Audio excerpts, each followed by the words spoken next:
everyone. So I've known Carl for quite a long time.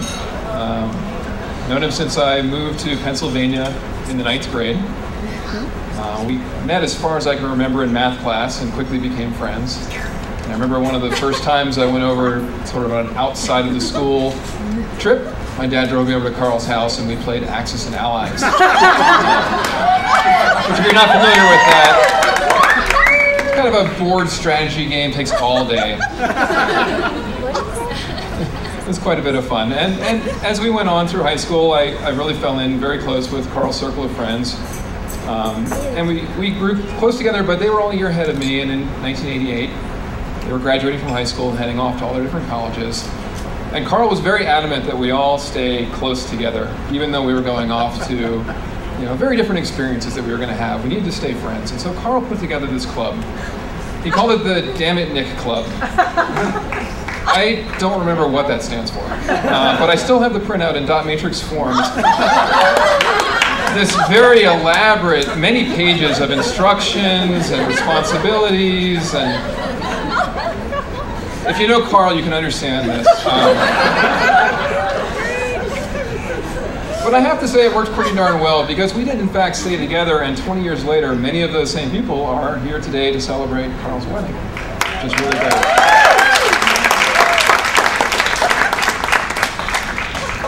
For my part, I went off to college in California, and a few years later, Carl came out and joined me for graduate school. I noticed a few changes about Carl around that time, from what I remembered in high school. He started to weightlift. You might even say he got buff, which is probably not an adjective you would have used in high school. He took karate for a number of years, got quite good at that. He started to throw really big parties. He became quite a socialite, in fact, with his friends who are here from Rains. A little different change. And it might have been the reduced pollen count or something in California.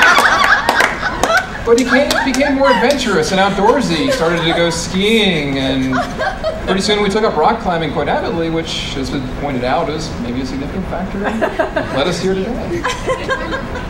So that was great. So Mark introduced us to rock climbing. I was instrumental in some way, but anyway. Me anyway.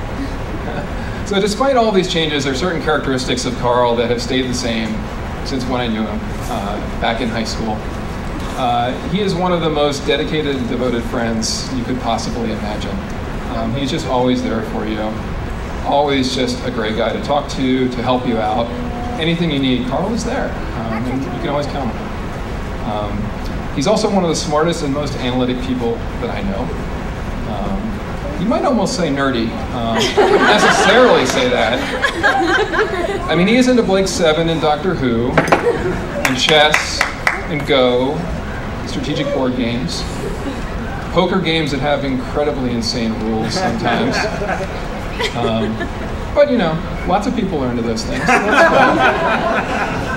I will say that one time we went up on a climbing trip to Tahoe, and the entire trip up, most of the time we were climbing, and the entire trip back, we spent talking about some kind of brain teaser problem.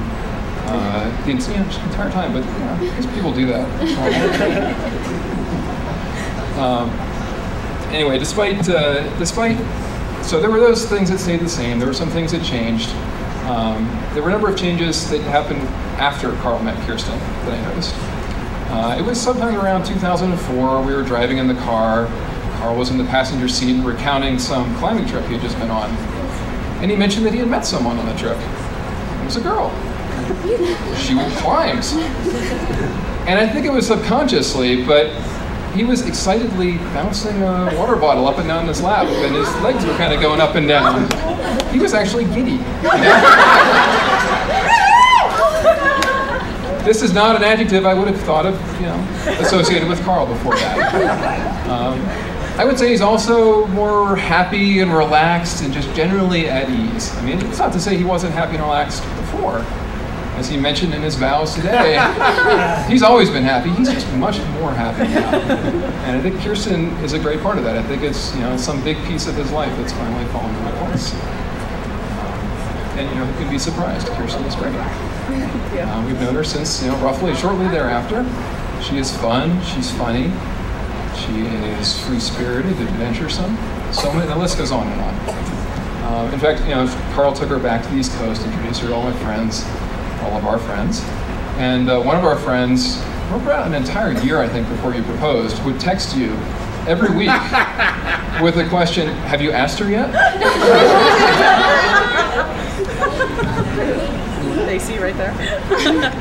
But more than anything else, Carl and Kirsten are great together. They really respect and appreciate each other. And they just make such a great couple. Really happy for them. And I'd like everyone to join me in raising their glasses and wishing Carl and Kirsten many years of health and happiness.